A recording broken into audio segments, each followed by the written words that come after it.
Right. అదేవిధంగా తెలంగాణ రాష్ట్రంలో మీలాంటి ఎంతోమంది యువత కల్వకుంట్ల కవిత గారు స్థాపించినటువంటి టీఆర్ఎస్ పార్టీ వైపు మొగ్గు చూపుతున్నారనేసి ఆ పార్టీ వర్గాలు బలంగా చెప్తున్నాయి. దీనిపై మీ స్పందన ఏంటి?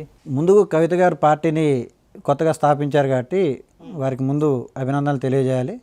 ఎందుకంటే పార్టీలు పెట్టుకోవాలి, దానికి ఏం పెద్ద ప్రాబ్లం లేదు. కానీ ఒక ఎజెండా ఉండి ఒక సిస్టమేటిక్ ప్లాన్తో వెళ్ళేటట్టుంటే పార్టీలు పెట్టుకోవాలి. కానీ ఏదో నాన్న అన్న తిట్టారని చెప్పి ఇట్లా బయటకు వచ్చి పార్టీలు పెట్టుకొని ఎవరైతే ఉన్నారో మంచి ప్యాషనేట్ తోటి రాజకీయాల్లో ముందుకెళ్లాలనే ఉద్దేశంతో ఉన్నటువంటి యువతకి రాంగ్ గైడెన్స్ ఇచ్చి చేసినట్లయితే యువత యొక్క టైం ఒక 10 years పనిచేస్తే వాళ్ళ బిజినెస్లో పెడితే ఒక 4-5 కోట్లు సంపాదించుకుంటారు.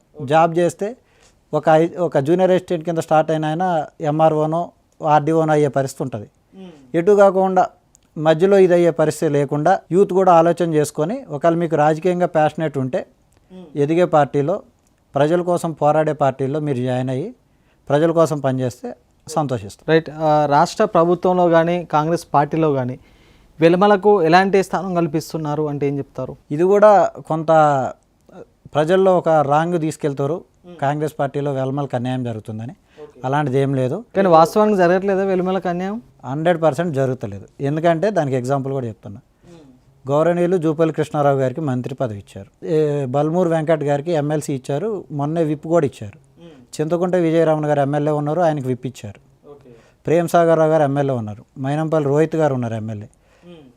భాన్ ప్రసాద్ గారు ఉన్నారు ఎమ్మెల్సీ.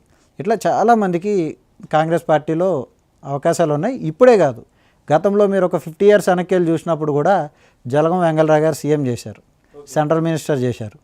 అనేకమైన ఇండస్ట్రీస్ రాష్ట్రానికి తీసుకురావడం జరిగింది.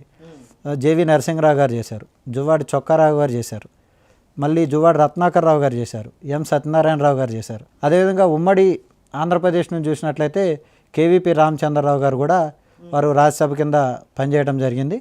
కాంగ్రెస్ పార్టీ ఎప్పుడు కూడా వెలమలకి అన్యాయం చేయలేదు. వెలమల యొక్క సేవల్ని పార్టీ ఉపయోగించుకుంది.